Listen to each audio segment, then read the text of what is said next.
نہیں، میرے ساتھ اتنا بڑا دھوکہ نہیں ہو سکتا۔ وہ دونوں ہاتھوں سے سر پکڑے بیٹھی اب تک بے یقینی کی کیفیت میں تھی۔ اس کے کہے لفظوں کی گونج اب بھی کانوں میں سن رہی تھی۔ وہ میرے ساتھ دھوکہ کر ہی نہیں سکتا۔ آخر میں وہ جو اس وقت سے ایک ہی جگہ پر ساکت بیٹھی تھی تڑپ کر اٹھی، خود کو یقین دلاتے ہوئے بے ساختہ زبان لڑکھڑائی اور وہ بے دم سی واپس اپنی جگہ پر بیٹھ گئی۔ لیکن ایک وہی تو ہے جو میرے ساتھ دھوکہ کر سکتا ہے۔ دل کو خوش فہمی سے نکالنے میں بس چند ہی پل لگے تھے، کتنی آسانی سے بے وقوف بن گئی میں۔ اس کی اصلیت جان کر بھی اس کی باتوں میں آ گئی۔ مائی گاڈ، میں اتنی احمق، اتنی کم عقل کس طرح ہو سکتی ہوں؟ کتنی آسانی سے اس نے مجھ سے بدلہ لیا اور اس بار اس کا دل اپنے بال نوچنے کو چاہا۔ واقعی ہی اس نے سب کچھ اپنی رضامندی سے ہی تو کیا تھا، کوئی خبر، کوئی دباؤ نہ تھا۔ بہت آرام سے وہ سب کچھ کرتی چلی گئی جو وہ اس سے کہتا رہا، اس کی ہر بات پر آنکھ بند کر کے یقین کرتی رہی۔ پھر اب کس کے لیے؟ اپنے کیے پر پچھتا رہی تھی۔ تو پھر آج کے بعد زندگی میں پچھتاوے کے سوا باقی کچھ تھا ہی نہیں۔ کمرے میں اس وقت الارم کی گونج رہی تھی۔ الارم بند کیا۔ آواز اتنی اونچی تھی کہ کان میں پڑی آواز کا سننا بھی مشکل تھا، لیکن یہ اسی کا حوصلہ تھا جو اتنی پرسکون نیند سو رہا تھا، ورنہ خیر سے اس کمرے میں بجتے الارم کی آواز سے تو پڑوسی تک جاگ جاتے تھے۔ وہ جتنی گہری نیند سوتا تھا، جاگنے کے بعد اتنی چستی اور بشاست، سب ہی حیران ہوتے تھے۔ سامنے رکھے ڈریسنگ ٹیبل کے آئینے میں اپنا عکس دیکھتے ہوئے بے اختیار انگلیوں سے اپنے بال سنوارے اور اپنی اسٹڈی ٹیبل کی طرف بڑھا، جہاں کل رات دیر تک کام کرنے کی وجہ سے بہت سے کاغذ اور کتابیں رکھی تھی۔ میز پر انہی کاغذات کے درمیان سفید کاغذوں کا ایک دستہ الگ رکھا تھا جو دوسرے کاغذات کی نسبتاً ترتیب میں تھا۔ اس نے ہاتھ بڑھا کر ان کاغذات کو اٹھایا اور ایک ایک ورق پلٹنے لگا۔ بے اختیار اس کے لبوں پر ایک اطمینان بھری مسکراہٹ نمودار ہوئی۔ اس میں اس کی پچھلے ایک ہفتے کی محنت تھی۔ ہلکی سی سیٹی بجاتے ہوئے اس نے کاغذات اپنی فائل میں احتیاط سے رکھ دیے اور خود باتھ روم میں جا گھسا۔ دل ہی دل میں اس پر ہزار بار لعنت بھیجی اور پھر اپنے ہاتھ میں پکڑا کاغذ میز پر رکھ کر جلدی سے اس کی فائل کھول کر اس کے رکھے کاغذوں کا دستہ نکال لیا جس پر جلی حروف سے اس کا نام لکھا تھا۔ نہایت احتیاط سے الگ کر کے ٹائٹل کور کو اپنے ساتھ لائے کاغذوں کے دستے پر لگا کر انہیں اسٹیبل کر کے اس کی فائل میں بالکل اس طرح واپس رکھ دیا جیسے وہ چھوڑ کر گیا تھا۔ اس کارروائی کے بعد اس نے فائل میں رکھے اس کے پرنٹ شدہ کاغذات کو اٹھایا اور خاموشی سے نکل گئی۔ دروازہ بند کرتے ہوئے اس نے ایک بار پھر اس بات کی تسلی کی تھی کہ ایسے کسی نے بھی دیکھا نہیں ہے۔ چچی جلدی سے ناشتہ لے آئیے، آج ہمیں جلدی پہنچنا ہے۔ لاؤنج میں لگے گھڑیال نے 7:30 بجائے اور ارحم اپنے گیلے بالوں کو سنوارتا فائل اور گاڑی کی چابی تھامے داخل ہوا۔ مسکرا کر سلام کرتے ہوئے اس نے ناشتے کے لیے آواز لگائی۔ ڈائننگ ٹیبل پر پہلے ہی امیر اور شاہان بیٹھے ناشتہ کر رہے تھے۔ عطیہ بیٹے اور بھانجی کو ناشتہ دے کر اب اس کی منتظر تھی۔ صبح کے ناشتے کی ذمہ داری ان کی تھی، جبکہ دوپہر کا انتظام صفیہ بیگم کے ذمہ تھا۔ البتہ رات میں ان دونوں کے ساتھ دونوں لڑکیاں بھی مدد کرتی تھیں۔ یہ زالے نہیں آئی؟ اب تک ہر روز اس کی وجہ سے دیر ہوتی ہے، ابھی ناشتے میں 10 گھنٹے لگائے گی۔ جاؤ اسے بلا کر لاؤ، پھر ہمیں نکلنا ہے۔ ڈائننگ ٹیبل پر اس کی غیر موجودگی کو محسوس کرتے ہوئے وہ بڑبڑایا اور صبح کے اخبار پر نظر ڈالتے ہوئے بہن کو اسے بلانے کا حکم دیا۔ وہ اٹھنے کی بجائے سر جھکائے ناشتہ کرتی رہی۔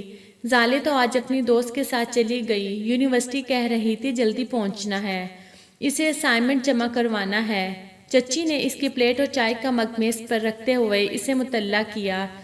ہاں لیکن اسائنمنٹ تو ہم کو بھی جمع کروانا تھا۔ اخبار لپیٹ کر میز پر رکھتے ہوئے اس نے حیرت سے پہلے اپنی کلائی پر گھڑی کو دیکھا۔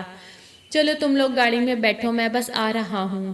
ارحم نے ناشتے کی پلیٹ ہاتھ سے پرے کی اور اپنی فائل اٹھا کر ان دونوں کے پیچھے ہی چل دیا۔ اس کی بھوک ایک دم غائب ہو گئی تھی۔ یاور علی خان صاحب نے دونوں بیٹوں کی تربیت اس نہج پر کی تھی کہ دونوں کے درمیان محبت اور خلوص شامل تھے۔ یہی وجہ تھی کہ برسوں سے نہ صرف کاروبار مشترکہ تھا بلکہ گھر میں بھی دونوں خاندان نہایت اتفاق سے رہتے، ایک دوسرے پر انحصار کرتے تھے اور ایک دوسرے کی ضروریات کا خیال رکھتے تھے۔ گھر میں قائم امن اور سکون کی فضا کے پورے خاندان میں مثال دی جاتی تھی۔ البتہ ارحم اور زالے اس پیمانے پر پورے نہ اترے۔ اس پر ستم شروع سے ایک ہی سال پر کالج اور یونیورسٹی میں پڑھتے تھے، یہی وجہ کہ دونوں میں کبھی نہیں بنی۔ ارحم کی تعریف سن سن کر صالح کو ارحم سے خواہ مخواہ کی چڑ ہو گئی تھی، جو بڑھتے بڑھتے یہاں تک پہنچ گئے کہ گھر میں سب لوگ ان دونوں کی روز روز کی نوک جھونک کے اس قدر عادی ہو گئے تھے کہ اب کوئی سرے سے پرواہ ہی نہیں کرتا تھا، بلکہ جس دن ان میں جنگ و جدل نہ ہو سب کو پریشانی لاحق ہو جاتی۔ ان سب باتوں کے باوجود عبد الرحمن اور عبد الرحیم کے خاندان کے درمیان سے سوئی گزارنا بھی ناممکن تھا۔ یونیورسٹی پہنچ کر زالے نے سب سے پہلے وہ کام کیا جس کے لیے وہ آج اتنی صبح خوار ہونے یونیورسٹی آئی تھی، یعنی اسائنمنٹ جمع کروانا۔ ارحم کی اسائنمنٹ فائل پر اپنے نام کا لیبل لگا کر اس نے صبح آتے ہی پروفیسر کو دے دی تھی اور ان سے اپنی ذمہ داری اور قابلیت پر ڈھیروں داد بھی وصول کر چکی تھی۔ اب تک تو اسے پتہ چل چکا ہوگا نا؟ سیما نے سوال کیا۔ پتہ چل جاتا تو اس کی کال آ جاتی۔ ابھی تک رابطہ نہ کرنے کا مطلب ہے کہ اس کو فائل چیک ہی نہیں کی۔ وہ ارحم سے بخوبی واقف تھی، اسے معلوم تھا کہ ارحم کبھی اپنے لکھے کو دوبارہ چیک نہیں کرتا، کیونکہ وہ اسے کامل بنانے میں اتنی تحقیق کرتا کہ تمکیل کے بعد کسی غلطی کی گنجائش باقی نہیں رہتی۔ ویسے تم نے بیچارے کے ساتھ اچھا نہیں کیا۔ ماہنور کو بہرحال اس کی حرکت اچھی نہیں لگی، وہ اس کا بھی ہم جماعت تھا اور اکثر پڑھائی کے سلسلے میں اس کی مدد کرتا رہتا تھا۔ زالے کی دوست ہونے کے باوجود ماہنور کی ہمدردیاں ارحم کے ساتھ تھی۔ زالے کا بدلہ مائی ڈیئر، اس نے جو میرے ساتھ کیا میں نے وہ اس کے ساتھ کر دیا، اس کی وجہ سے میرا اتنا ٹائم ضائع ہوا۔ اپنی مسکراہٹ سمیٹتے ہوئے اس نے جواب دیا، زالے تمہارے پاس کافی وقت ہے اسائنمنٹ مکمل کرنے کے لیے، تم چاہتی تو تسلی سے اپنا کام مکمل کر سکتی۔ پچھلے ہفتے وہ یونیورسٹی اپنی بیماری کی وجہ سے نہیں آ سکتی اور اسی دوران پروفیسر نے ان کے فائنل اسائنمنٹ سیمسٹر کا جمع کرنے کا اعلان کر دیا تھا۔ ارحم نے اسے موضوع ہی غلط بتایا اور زالے اس موضوع پر گھر بیٹھی کام کرتی رہی۔ وہ تو فقط 2 دن پہلے یونیورسٹی آنے کے بعد اس کو حقیقت کا معلوم ہوا۔ ارحم بخوبی جانتا تھا کہ زالے گاہے پہ گاہے اس کے کمرے کی تلاشی لیتی ہے، اس لیے وہ چیزیں جنہیں زالے سے چھپانا مقصود ہوتا انہیں ہمیشہ تالے میں ہی رکھتا، جیسے اس کی ڈائری جس سے وہ باقاعدگی سے لکھنے کا عادی تھا، لیکن ارحم کی احتیاط کے سبب آج تک وہ اس کے ہاتھ نہ لگ سکی۔ ارحم کے تو وہم گمان میں بھی نہ تھا کہ اس کے ساتھ یہ ہونے والا ہے، اس لیے جب پروفیسر نے اسے کلاس سے پہلے آفس میں آنے کا کہا تو وہ احساس تفاخر سے ان کے پاس پہنچا۔ وہ ان کا لائق طالب علم تھا، اسے یقین تھا کہ انٹرنشپ وغیرہ میں مدد کے لیے یا پھر کسی اہم مشورے کے لیے دفتر میں بلایا ہوگا، لیکن وہاں پہنچتے ہی جو بم اس کے سر پر پھٹا، اس کی گونج اتنی تباہ کن تھی کہ وہ سن بیٹھا کا بیٹھا رہ گیا۔ لیکن سر مارک شیٹس پر اپنے نام کے ساتھ بڑا سا زیرو دیکھ کر اس کا دل دہل گیا۔ تم میرے انتہائی لائق سٹوڈنٹ ہو، محنتی ہو، تمہارا رزلٹ میں نے کلاس میں اناؤنس نہیں کیا، لیکن سیریسلی تم نے مجھے بہت مایوس کیا ہے۔ سر میں قسم کھا کر کہتا ہوں میں نے اسائنمنٹ کو کاپی نہیں کیا۔ بہرحال وہ سچا تھا، اس لیے 2 ٹوک الزام کو قبول کرنے سے انکاری کرتا رہا۔ اب کیا کہو گے کہ تم نے اسائنمنٹ کاپی نہیں کی؟ لیکن سر یہ میری فائل نہیں ہے، اس بات کی تو میں پہلی لائن سے ہی تصدیق کر سکتا ہوں۔ انہوں نے ہاتھ اٹھا کر اس سے جانے کو کہا۔ تم اب جا سکتے ہو اور آئندہ ایسی حرکت مت کرنا، یہ لاسٹ سیمسٹر ہے اور تمہارے لیے بہت اہم ہے۔ کوشش کرو کہ سنجیدگی برقرار رکھو ورنہ تمہیں نقصان ہوگا۔ جی سر۔ وہ اچانک دروازے کی طرف بڑھتے رک گیا۔ سر کیا زالے کا اسائنمنٹ دیکھ سکتا ہوں؟ اگر زالے اس کی اجازت دے تو۔ وہ اچھی طرح جانتے تھے کہ یہ دونوں کزن ہیں، اس کے باوجود کسی اور کی اسائنمنٹ کی فائل دکھانا انہیں درست نہیں لگا، اس لیے صاف منع کر دیا۔ سر اس کے کتنے مارکس ہیں؟ 19 جواب فلفور آیا۔ ارحم کے پاس اب شک کی کوئی گنجائش نہیں تھی کہ یہ جو سب کچھ ہوا ہے اس کے پیچھے کوئی اور نہیں بلکہ زالے ہے۔ مٹر پلاؤ کے مٹر چیلتی صفیہ بیگم اپنی دیورانی عطیہ بیگم کے سامنے بیٹی کی لا بالی طبیعت سے پریشان تھی۔ اس وقت میں صفیہ بیگم کے بڑے بھائی کا امریکہ سے فون آیا، جو کہ اپنے بچوں کی نااہلی کا رونا رو رہے تھے۔ آخر کمال کو ایک ترکیب سوجی کہ کیوں نہ اپنی بہن کے آگے رشتہ ڈال دیا جائے۔ زالے کے لیے انہوں نے اپنے بیٹے شمیم کا رشتہ دیا، جبکہ اپنی چھوٹی بیٹی ممتاز کے لیے بھانجے ارحم کو داماد بنانے کی خواہش کا اظہار کر دیا۔ اندھا کیا چائے دونوں آنکھیں۔ صفیہ اور عطیہ کو کمال کی باتیں بہت اچھی لگیں اور انہوں نے فیصلہ کر لیا کہ یہ بات ہم اپنے مردوں کے سامنے رکھیں گی۔ کوئی بھی اس بات کے لیے انکاری نہ تھا، سب ہی کو یہ رشتے بہت معقول لگے اور ادھر کمال نے پاکستان آنے کی تیاری پکڑ لی۔ گھر میں اچانک خوشی اور ہنگامہ سر اٹھانے لگا۔ ارحم کے کمرے میں زالے دوڑی چلی آئی کہ شمیم بھلا کیسے کسی مرد کا نام ہو سکتا ہے؟ تمہیں نام سے کیا ہے؟ وہ تو خود اپنا سر گھٹنوں میں دیے پریشان بیٹھا تھا، کیونکہ کل سے اسے ماں نے شیروانی سلوانے کا حکم دے دیا تھا۔ زالے نے اسے مشورہ دیا، کیا مسئلہ ہے، تم ریڈی میڈ خرید لو۔ اس کا دل چاہا کہ اپنا سر پھاڑ لے۔ کس طرح؟ اسے میری کسی دل کی بات کا کوئی اثر ہی نہیں تھا، اس لیے اسے کہنے لگا تم فوراً یہاں سے چلی جاؤ۔ ادھر ارحم نے شمیم کو فون کیا اور کہا کہ یار یہ شادیاں نہیں ہو سکتی۔ شمیم نے مشکوک نگاہوں سے اپنے اسمارٹ فون کو دیکھا۔ تم اچھی طرح جانتے ہو تو پھر میرے ساتھ یہ ظلم مت کرو، میں یہ شادی ہرگز نہیں کر سکتا۔ میرے سوچنے سمجھنے کی تمام صلاحیت بالکل سلب ہو چکی ہے۔ شمیم اسے سوچتے ہوئے ایک ترکیب بتانے لگا۔ ارحم کو لگا یہ کام مشکل ضرور ہے، لیکن زالے کو منانے کے سوا کوئی اور دوسرا راستہ بھی نہ تھا۔ ارحم کی بات سن کر وہ سیکھ پا ہوگی، تمہارا دماغ ٹھیک ہے، لیکن اگر تمہیں شمیم سے جان چھڑانی ہے تو پھر تو تمہیں یہ کرنا پڑے گا۔ ارحم نے اسے یہ نہیں بتایا کہ شمیم بھی اس سے شادی نہیں کرنا چاہتا، کیونکہ یہ مشورہ بھی اسے شمیم نے دیا تھا۔ لیکن اب مہنور کا کیا ہوگا؟ زالے کو تشویش ہوئی، لیکن وہ صبر و برداشت کا مظاہرہ کرتے ہوئے اپنے غصے پر قابو پاتا رہا۔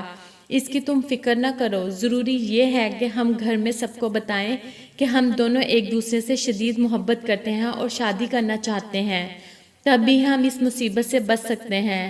حسب عادت زالے چپ نہ رہ سکی اور بولی، محبت اور تم سے؟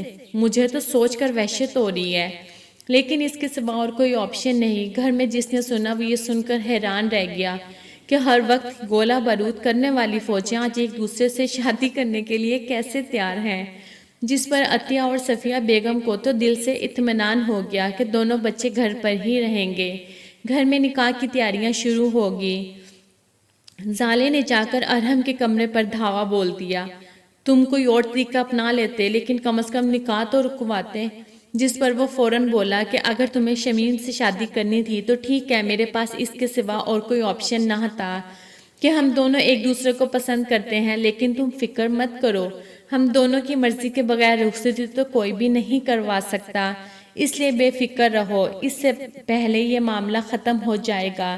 گھر میں نکاح کی تیاریاں عروج پر تھی۔ زالے کی مرضی نہ ہونے کے باوجود تائی جی کی خواہش پر اسے سرخ رنگ کا غرارہ پہننا پڑا۔ ارحم کو مدد کے لیے پکارتی رہی، لیکن وہ کسی پروجیکٹ کا بہانہ بنائے منظر سے بالکل ہی غائب ہو گیا۔ مجبوراً اسے ہتھیار ڈالنے پڑ گئے، لیکن جب نکاح کے وقت دوستوں کے ہمراہ بڑے ٹھاٹ سے ڈیزائنر شیروانی پہنے ارحم ہوٹل پہنچا تو دل سے اس کی جان لینے کو چاہا، کیونکہ اس کے انداز سے ایسا نہیں لگ رہا تھا کہ یہ ڈرامہ ہے اور یہ مجبوری کا نکاح ہے۔ دل چاہا کہ سب کے سامنے پول کھول دے، لیکن نہ تو موقع تھا اور نہ ہی دستور، بلکہ صبر کے گھونٹ پینے کے علاوہ وہ کچھ نہ کر سکی، اور آنسو بہاتے اس نے نکاح نامے پر دستخط کر دیے۔